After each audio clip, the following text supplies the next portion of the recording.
जय श्री कृष्णा मित्रों, राधे राधे। श्री कृष्ण के अनमोल वचन। शांति से भी दुखों का अंत हो जाता है और शांत चित्त मनुष्य की बुद्धि शीघ्र ही स्थिर होकर परमात्मा से युक्त हो जाती है। क्यों व्यर्थ की चिंता करते हो? किससे व्यर्थ में डरते हो? कौन तुम्हें मार सकता है? आत्मा न पैदा होती है न मरती है। हर काम का फल मिलता है। इस जीवन में न कुछ खोता है न व्यर्थ होता है। विषयों का चिंतन करने से विषयों की आसक्ति होती है। आसक्ति से इच्छा उत्पन्न होती है और इच्छा से क्रोध होता है। क्रोध से सम्मोहन और अविवेक उत्पन्न होता है। संयम का प्रयत्न करते हुए ज्ञानी मनुष्य के मन को भी चंचल इंद्रियां बलपूर्वक हर लेती है। जिसकी इंद्रियां वश में होती है उसकी बुद्धि स्थिर होती है। जो भी मनुष्य अपने जीवन आध्यात्मिक ज्ञान के चरणों के लिए दृढ़ संकल्प में स्थिर है, वह सामान्य रूप से संकटों के आक्रमण को सहन कर सकते हैं और निश्चित रूप से खुशियां और मुक्ति पाने के पात्र हैं। तुम्हारी बुद्धि मोह रूपी दलदल को पार कर जाएगी, उस समय तुम शास्त्र से सुने गए और सुनने योग्य वस्तुओं से भी वैराग्य प्राप्त करोगे। केवल कर्म करना ही मनुष्य के वश में है, कर्मफल नहीं। इसलिए तुम कर्मफल की आसक्ति में ना फंसो तथा कर्म का त्याग भी ना करो। तुम्हारा क्या गया जो तुम रोते हो? तुम क्या लाए थे जो तुमने खो दिया? तुमने क्या पैदा किया था जो नाश हो गया? न तुम कुछ लेकर आए, जो लिया यही से लिया, जो दिया यही पर दिया, जो लिया इसी ईश्वर से लिया, जो दिया इसी को दिया। जो मन को नियंत्रित नहीं करते उनके लिए यह शत्रु के समान कार्य करता है। खाली हाथ आए और खाली हाथ वापस चले। जो आज तुम्हारा है कल और किसी का या परसों किसी और का होगा, तुम इसे अपना समझकर मग्न हो रहे हो। सुख दुख, लाभ हानि और जीत हार की चिंता ना करके मनुष्य को अपनी शक्ति के अनुसार कर्तव्य कर्म करना चाहिए। ऐसे भाव से कर्म करने पर मनुष्य को पाप नहीं लगता। जो हुआ वह अच्छा हुआ, जो हो रहा है वह अच्छा हो रहा है, जो होगा वह भी अच्छा ही होगा। तुम भूत का पश्चाताप न करो, भविष्य की चिंता न करो। वर्तमान चल रहा है। क्रोध से भ्रम पैदा होता है, भ्रम से बुद्धि व्यग्र होती है। जब बुद्धि व्यग्र होती है तब तर्क नष्ट हो जाता है। जब तर्क नष्ट होता है तब व्यक्ति का पतन हो जाता है। सम्मानित व्यक्ति के लिए अपमान मृत्यु से भी बढ़कर है। सभी प्राणी जन्म से पहले अप्रकट थे और मृत्यु के बाद फिर अप्रकट हो जाएंगे, लेकिन जन्म और मृत्यु के बीच प्रकट दिखते हैं। फिर इसमें सोचने की क्या बात है? परिवर्तन संसार का नियम है। जिसे तुम मृत्यु समझते हो वही तो जीवन है। एक क्षण में तुम करोड़ों के स्वामी बन जाते हो, दूसरे चरण में तुम दरिद्र हो जाते हो। शस्त्र आत्मा को काट नहीं सकते, अग्नि इसको जला नहीं सकती, जल इसको गीला नहीं कर सकता और वायु इसे सूखा नहीं सकती। जैसे मनुष्य अपने पुराने वस्त्रों को उतार कर दूसरे नए वस्त्र धारण करता है, वैसे ही आत्मा मृत्यु के बाद अपने पुराने शरीर को त्याग करने से ही प्राप्त करती है। आत्मा न कभी जन्म लेती है और ना मरती है। शरीर का नाश होने पर भी नष्ट नहीं होता। आत्मा अमर है। जो लोग इस आत्मा को मारने वाला या मरने वाला मानते हैं, वे दोनों ही नासमझ है। आत्मा ना किसी को मारती है और ना ही किसी के द्वारा मारी जा सकती है। न यह शरीर तुम्हारा है, न तुम शरीर के हो। यह अग्नि, जल, वायु, पृथ्वी, आकाश से मिलकर बना है और इसी में मिल जाएगा। परंतु आत्मा स्थिर है। फिर तुम क्या हो? तुम ज्ञानियों की तरह बातें करते हो, लेकिन जिनके लिए शोक नहीं करना चाहिए उनके लिए शोक करते हो। मृत या जीवित ज्ञानी किसी के लिए शोक नहीं करते। कर्म ही पूजा है। व्यक्ति जो चाहे बन सकता है, यदि विश्वास के साथ इच्छित वस्तु पर लगातार चिंतन करे। मैं काल हूँ, सबका नाशक, मैं आया हूँ दुनिया का उपभोग करने के लिए। कर्म उसे नहीं बांधता जिसने काम का त्याग कर दिया है। बुद्धिमान व्यक्ति का मुख सुख में आनंद नहीं लेता है। मैं उन्हें ज्ञान देता हूँ जो सदा मुझसे जुड़े रहते हैं और जो मुझसे प्रेम करते हैं। अप्राकृतिक कर्म बहुत तनाव पैदा करता है। अपने अनिवार्य कार्य करो, क्योंकि वास्तव में कार्य करना निष्क्रिया से बेहतर है। मैं सभी प्राणियों की हृदय में विद्यमान हूँ। निर्माण केवल पहले से मौजूद चीजों का प्रक्षेपण है।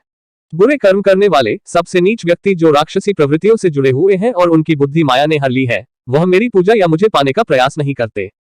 मैं उष्मा देता हूँ, मैं वर्षा करता हूँ, मैं वर्षा रोकता भी हूँ, मैं अमृतत्व भी हूँ और मृत्यु भी मैं ही हूँ। जो इस लोक में अपने काम की सफलता की कामना रखते हैं, वे देवताओं की पूजा करें। जब वे अपने कार्य में आनंद खोज लेते हैं तब वे पूर्णता प्राप्त करते हैं। इंद्रियों की दुनिया में कल्पना सुखों की शुरुआत है और अंत भी, जो दुख को जन्म देता है। कर्म योग वास्तव में एक परम रहस्य है। कर्म मुझे बांधता नहीं, क्योंकि मुझे कर्म के प्रतिफल की कोई इच्छा नहीं। करुणा द्वारा निर्देशित सभी कार्य ध्यान से करो। सदैव संदेह करने वाले व्यक्ति के लिए प्रसन्नता ना इस लोक में है ना ही कहीं और। किसी और का काम पूर्णता करने से कहीं अच्छा है कि अपना करे, भले ही उसे अपूर्णता का साथ करना पड़े। जो ज्ञान और कर्म को एक रूप में देखता है, वही सही मायने में देखता है। जो चीज हमारे हाथ में नहीं है, उनके विषय में चिंता करके कोई फायदा नहीं है। जो कार्य में निष्क्रियता और निष्क्रियता में कार्य देखता है, वह एक बुद्धिमान व्यक्ति है। यदि कोई बड़े से बड़ा दुराचारी भी अनन्य भक्ति भाव से मुझे भजता है, तो उसे भी साधु ही मानना चाहिए और वह शीघ्र ही धर्मात्मा हो जाता है तथा परम शांति को प्राप्त होता है। जैसे प्रज्वलित अग्नि लकड़ी को जला देती है, वैसे ही ज्ञान रूपी अग्नि कर्म के सारे बंधनों को नष्ट कर देती है। अपने आप जो कुछ भी प्राप्त हो उसमें संतुष्ट रहने वाला, ईर्ष्या से रहित, सफलता और असफलता में संभाव वाला कर्मयोगी कर्म करता हुआ भी कर्म के बंधनों में नहीं बंधता है। जो आशा रहित है, जिसके मन और इंद्रियां वश में है, जिसने सब प्रकार के स्वामित्व का परित्याग कर दिया है, ऐसा मनुष्य शरीर से कर्म करते हुए भी पाप को प्राप्त नहीं होता। काम, क्रोध और लोभ यह चीजों को नरक की ओर ले जाने वाले 3 द्वार हैं। इंद्रियां शरीर से श्रेष्ठ कही जाती है। इंद्रियों से परे मन है और मन से परे बुद्धि है, और आत्मा बुद्धि से भी अत्यंत श्रेष्ठ है। जो मनुष्य बिना आलोचना किए श्रद्धापूर्वक मेरे उपदेश का सदैव पालन करते हैं, वह कर्मों के बंधन से मुक्त हो जाते हैं। मन अशांत है और उसे नियंत्रित करना कठिन है, लेकिन अभ्यास से इसे नियंत्रित किया जा सकता है। कोई मनुष्य एक क्षण भी बिना कर्म किए नहीं रह सकता। जैसे पानी में तैरती नाव को तूफान उसे अपने लक्ष्य से दूर ले जाता है, वैसे ही इंद्रिय सुख मनुष्य को गलत रास्ते की ओर ले जाता है। जो कुछ भी तू करता है उसे भगवान को अर्पण करता चल। ऐसा करने से सदा जीवन मुक्ति का आनंद अनुभव होगा। केवल मन ही किसी का मित्र और शत्रु होता है। सदैव संदेह करने वाले व्यक्ति के लिए खुशी ना तो इस धरती पर है, ना ही कहीं और जगह। अपना पराया, ऊंच नीच, मेरा तुम्हारा, ये सब अपने मन से हटा दो और फिर देखो यह सब तुम्हारा है और तुम सबके हो। श्री कृष्ण। मनुष्य अपने विश्वास से बनता है, जैसा वो विश्वास करता है वैसा बन जाता है।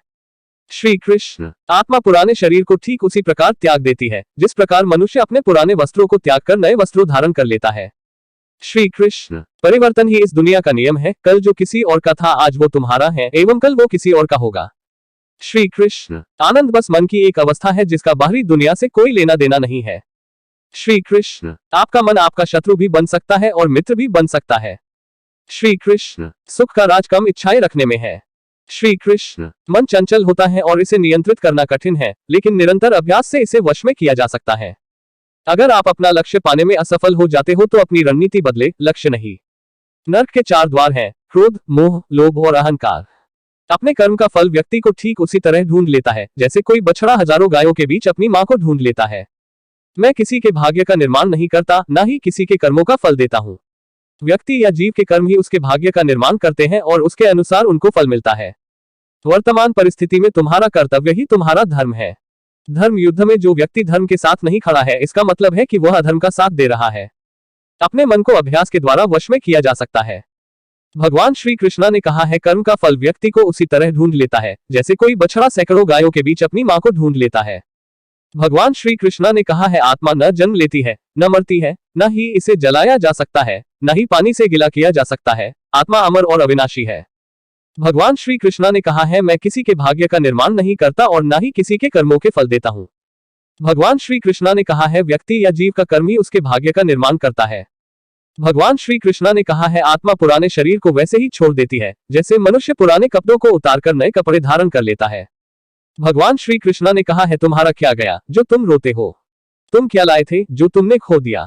तुमने क्या पैदा किया था जो नाश हो गया?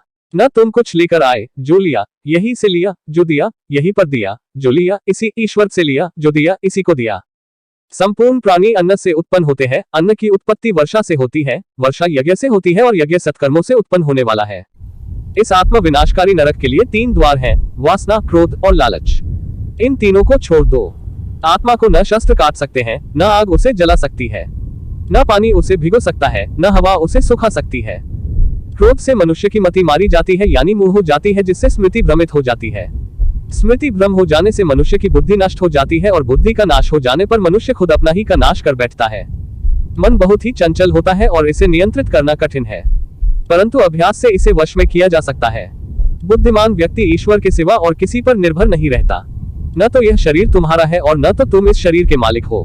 यह शरीर 5 तत्वों से बना है: आग, जल, वायु, पृथ्वी और आकाश। एक दिन यह शरीर इन्हीं 5 तत्वों में विलीन हो जाएगा। श्रेष्ठ पुरुष जो आचरण यानी जो काम करते हैं, दूसरे मनुष्य आम इंसान भी वैसा ही आचरण वैसा ही काम करते हैं। वह श्रेष्ठ पुरुष जो प्रमाण या उदाहरण प्रस्तुत करता है, समस्त मानव समुदाय उसी का अनुसरण करने लग जाते हैं। जो मन को रोक नहीं पाते उनके लिए उनका मन दुश्मन के समान है। इसमें कोई शक नहीं है कि जो भी व्यक्ति मुझे याद करते हुए मृत्यु को प्राप्त होता है वह मेरे धाम को प्राप्त होता है। तो शास्त्रों में बताए गए अपने धर्म के अनुसार कर्म कर, क्योंकि कर्म न करने की अपेक्षा कर्म करना श्रेष्ठ है तथा कर्म न करने से तेरा शरीर निर्वाह भी नहीं सिद्ध होगा। सभी धर्मों को त्याग कर अर्थात हर आश्रय को त्याग कर केवल मेरी शरण में आओ। मैं श्री कृष्ण तुम्हें सभी पापों से मुक्ति दिला दूंगा, इसलिए शोक मत करो। जब जब धर्म का लोप होता है और अधर्म में वृद्धि होती है, तब तब मैं श्री कृष्ण धर्म के अभ्युत्थान के लिए अवतार लेता हूँ। बुरे कर्म करने वाले नीच व्यक्ति मुझे पाने की कोशिश नहीं करे। जिनके पास कोई बंधन नहीं है, वे वास्तव में दूसरों से प्यार कर सकते हैं, क्योंकि उनका प्यार शुद्ध और दिव्य है। जो कुछ भी आपको करना है, वो लालच के साथ नहीं, अहंकार के साथ नहीं, ईर्ष्या के साथ नहीं, बल्कि प्यार, करुणा, विनम्रता और भक्ति के साथ। जो व्यक्ति जिस भी देवता की पूजा करता है, मैं उसी में उसका विश्वास बढ़ाने लगता हूँ। इंद्रियों से खुशी पहले अमृत की तरह लगती है, लेकिन अंत में जहर के रूप में कड़वा है। मैं ऊष्मा देता हूँ, मैं वर्षा करता हूँ और रोकता भी हूँ, मैं अमृतत्व भी हूँ और मृत्यु भी। हथियारों में मैं गड़गड़ाहट हूँ, गायों के बीच मैं सुरभि नामक गाय को पूरा करने की इच्छा रखता हूँ, वृक्ष में पीपल हूँ, सांपों में मैं वासुकी हूँ, मैं प्रजनन करता हूँ, प्रेम का देवता हूँ। जो अविवेकी जिन ब्राह्मणों से द्वेष रखते हैं, वे मेरे शत्रु है।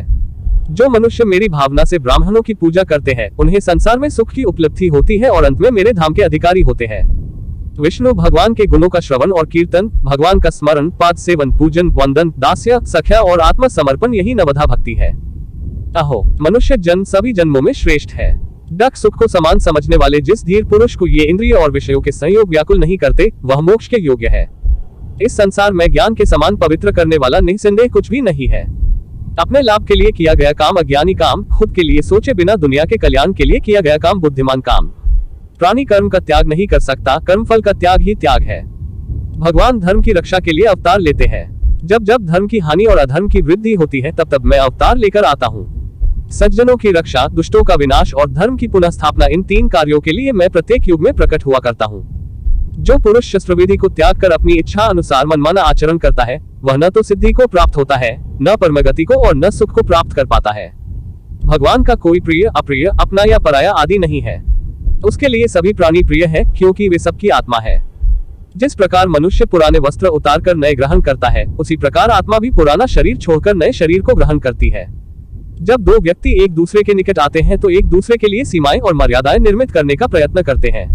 हम यदि सारे संबंधों पर विचार करें तो देखेंगे कि सारे संबंधों का आधार यही सीमाएं हैं जो हम दूसरों के लिए निर्मित करते हैं, और यदि अनजाने में भी कोई व्यक्ति इन सीमाओं को तोड़ता है, तो उसी क्षण हमारा हृदय क्रोध से भर जाता है। किंतु इन सीमाओं का वास्तविक रूप क्या है? सीमाओं के द्वारा हम दूसरे व्यक्ति को निर्णय करने की अनुमति नहीं देते, अपना निर्णय उस व्यक्ति पर थोपते हैं। अर्थात किसी की स्वतंत्रता का अस्वीकार करते हैं, और जब स्वतंत्रता का अस्वीकार किया जाता है तो उस व्यक्ति का हृदय दुख से भर जाता है, और जब वो सीमाओं को तोड़ता है तो हमारा मन क्रोध से भर जाता है। क्या ऐसा नहीं होता? पर यदि एक दूसरे की स्वतंत्रता का सम्मान किया जाए तो किसी मर्यादाओं या सीमाओं की आवश्यकता ही नहीं होती। अर्थात जिस प्रकार स्वीकार किसी संबंध का देह है, क्या वैसे ही स्वतंत्रता किसी संबंध की आत्मा नहीं?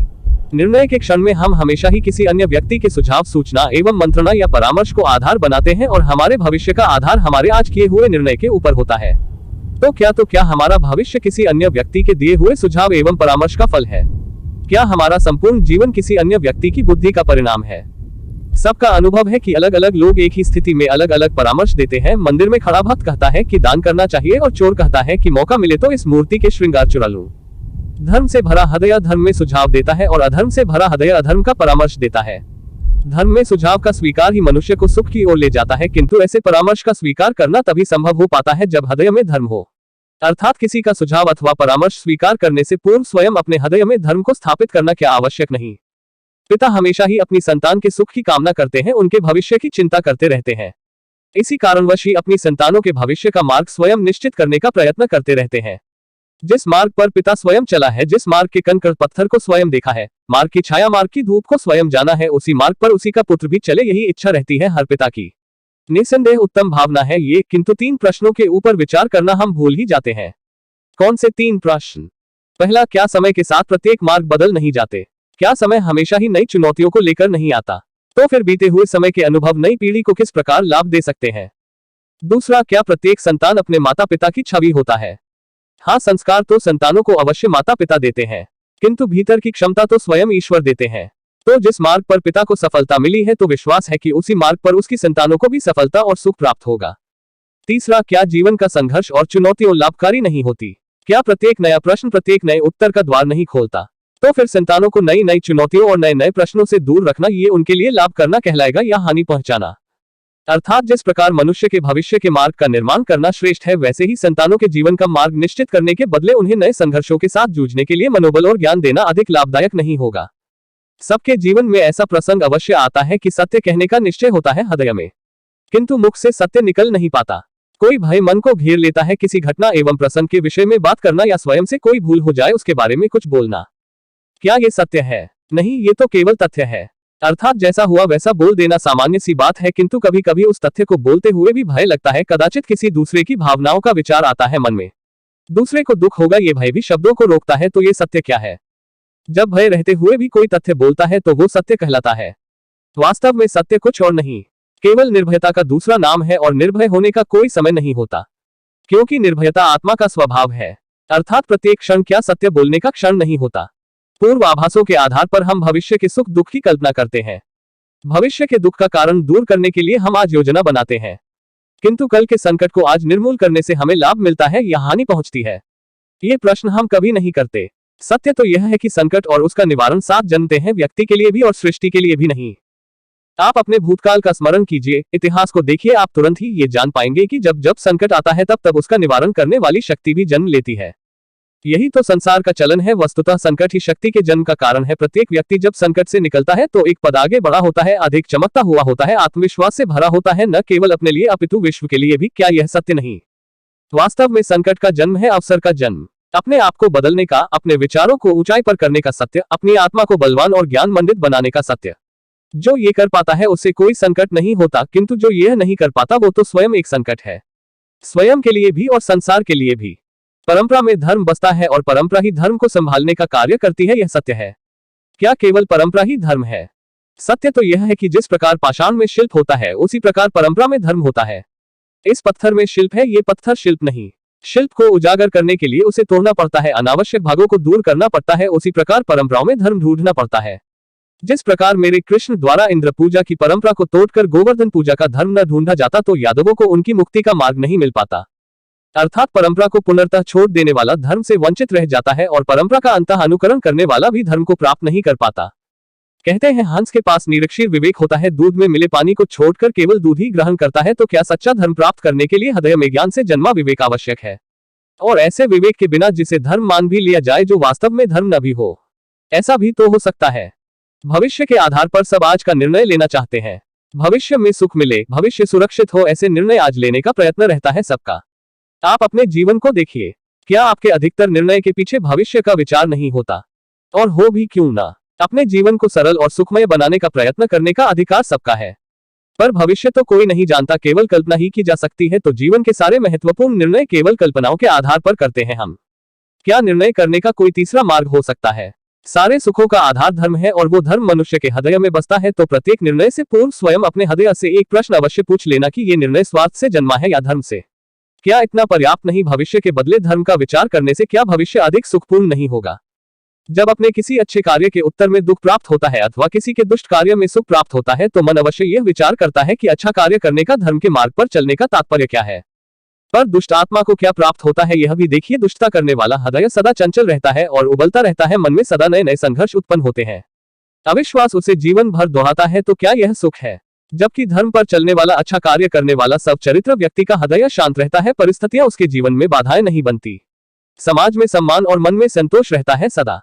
अर्थात अच्छा बर्ताव भविष्य में किसी सुख का मार्ग नहीं, अच्छा बर्ताव स्वयं सुख है, अथवा बुरा बर्ताव भविष्य में किसी दुख का मार्ग नहीं। बुरा बर्ताव स्वयं दुख है, अधर्म उसी क्षण दुख उत्पन्न करता है।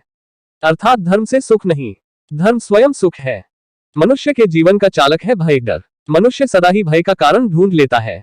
जीवन में हम जिन मार्गों का चुनाव करते हैं वो चुनाव भी हम भय के कारण ही लेते हैं, किंतु यह भय वास्तविक रियल होता है। भय का अर्थ है आने वाले समय में विपत्ति की कल्पना करना, किंतु समय का स्वामी कौन है? न हम समय के स्वामी हैं और न हमारे शत्रु। समय तो ईश्वर के अधीन चलता है। तो क्या कोई यदि आपको हानि पहुंचाने के लिए केवल योजना बनाता है तो क्या वो आपको वास्तव में हानि पहुंचा सकता है? नहीं, किंतु भय से भरा हुआ हृदय हमें अधिक हानि पहुंचा सकता है। क्या यह सत्य नहीं? विपत्ति के समय भयभीत हृदय अयोग्य निर्णय करता है और विपत्ति को अधिक पीड़ादायक बनाता है, किंतु विश्वास से भरा हृदय विपत्ति के समय को भी सरलता से पार कर जाता है। अर्थात जिस कारण से मनुष्य हृदय में भय को स्थान देता है, भय ठीक उसके विपरीत कार्य करता है। क्या यह सत्य नहीं? जीवन में आने वाले संघर्षों के लिए मनुष्य स्वयं को योग्य नहीं मानता। जब उसे अपने ही बल पर विश्वास नहीं रहता तब वो सद्गुणों को त्याग कर दुर्गुणों को अपनाता है। वस्तः मनुष्य के जीवन में दुर्गुणता जन्म ही तब लेती है जब उसके जीवन में आत्मविश्वास नहीं होता। आत्मविश्वास ही अच्छाई को धारण करता है। ये आत्मविश्वास है क्या? जब मनुष्य यह मानता है कि जीवन का संघर्ष उसे रद्दुबल बनाता है तो उसे अपने ऊपर विश्वास नहीं रहता। वो संघर्ष के पार जाने के बदले संघर्ष से छूटने के उपाय ढूंढने लगता है, किंतु वह जब यह समझता है कि ये संघर्ष उसे अधिक शक्तिशाली बनाते हैं, ठीक वैसे जैसे व्यायाम करने से देह की शक्ति बढ़ती है, तो प्रत्येक संघर्ष के साथ उसका उत्साह बढ़ता है। अर्थात आत्मविश्वास और कुछ भी नहीं, सिर्फ मन की स्थिति है, जीवन को देखने का दृष्टिकोण मात्र है, और जीवन का दृष्टिकोण मनुष्य के अपने वश में होता है। जब भोर हुई तो मैंने कान्हा का नाम लिया, सुबह की पहली किरण ने फिर मुझे उसका पैगाम दिया, सारा दिन बस कन्हैया को याद किया, जब रात हुई तो फिर मैंने उससे ओढ़ लिया। राधा ने किसी और की तरफ देखा ही नहीं, जब से वो कृष्ण के प्यार में खो गई, कान्हा के प्यार में पढ़कर वो खुद प्यार की परिभाषा हो गई। राधा कृष्ण का मिलन तो बस एक बहाना था, दुनिया को प्यार का सही मतलब जो समझाना था।